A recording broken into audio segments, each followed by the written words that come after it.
అంబర్పేటలో బతుకమ్మ కుంట issue గత 25-30 ఏళ్ల నుంచి నడుస్తుంది. ఈ కుంటలో ఇది మ్యాప్ లో కూడా కనిపిస్తుంది, గూగుల్లో ఇది కుంట కనిపిస్తుంది. అయినా ఇది కానీ మన సుధాకర్ రెడ్డి నారాయణ రెడ్డి గారు మొహమ్మద్ ఆజం దగ్గర మున్షిగా పనిచేసి ఆయనకు ఇటుక బట్టీలు పెట్టేది. ఆయనతో మరి ఏ విధంగా చెరువును ఆయన రాయించినట్టు కాగితం తీసుకొని అది కూడా 5 లక్షలు ఇచ్చిండని, అంతే 5 లక్షలే 5 లక్షలు ఇచ్చిండు.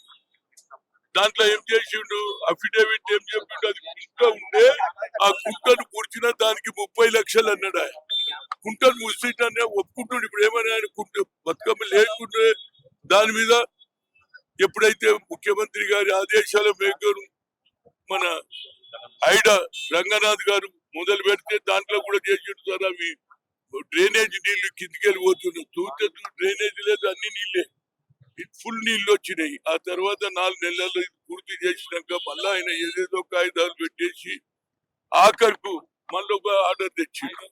ఎన్ని రోజులు ఇట్లా చేస్తావా బాబు? అది నీ భూమే కాదు, చెరువు ఉండే చెరువును కబ్జా చేస్తావా? ఆడపిల్లలకు అన్యాయం చేస్తావా? ఇప్పటికే మొహమ్మద్ ఆజం దగ్గర మీ నాన్న ఎంతో సంపాదించాడు, ఎన్నో భూములు కొన్నాడు. ఇందులో ఎందుకు చేస్తున్నావు? దీనికి ఇవాళ అన్ని పార్టీలు వచ్చినాయి. కానీ నాకు బాధ ఏంటంటే బీఆర్ఎస్ పార్టీ నుంచి రాలి. ఇంకో ఆమె ఉన్నది కవిత గారు, కొత్త పార్టీ బతుకమ్మ, ఆమె బతుకమ్మ అన్నది కానీ ఈ బతుకమ్మ మాట్లాడదు. ఆస్ట్రేలియా పోయి బతుకమ్మ ఆడింది కానీ బతుకమ్మ కుంటకు రాలేదు. నాకు బాధ ఉన్నది.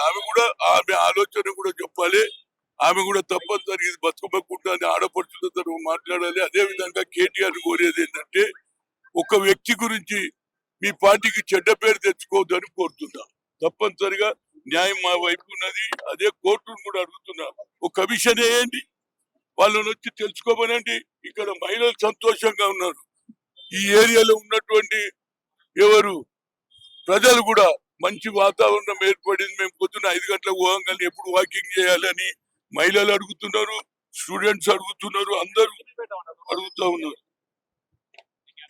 ఇక చూడండి, గతంలో బతుకమ్మ కుంట ఎట్టేసారు అనుక. నా ఉద్దేశంలో ఇది తప్పనిసరిగా అన్ని రాజకీయ పార్టీలకు నా ఉదయపూర్వక ధన్యవాదాలు. దీన్ని సాధిద్దాం.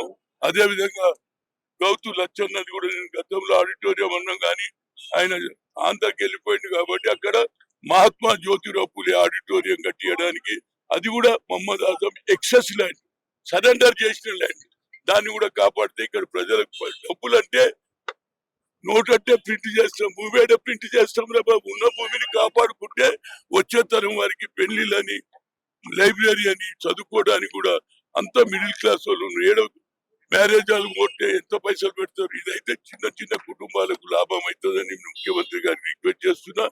అది కూడా సాధిస్తాం, ఇది సాధిస్తాం. అన్ని రాజకీయ పార్టీలు మద్దతు ఇచ్చినందుకు వారందరికీ నా ఉదయపూర్వక ధన్యవాదాలు.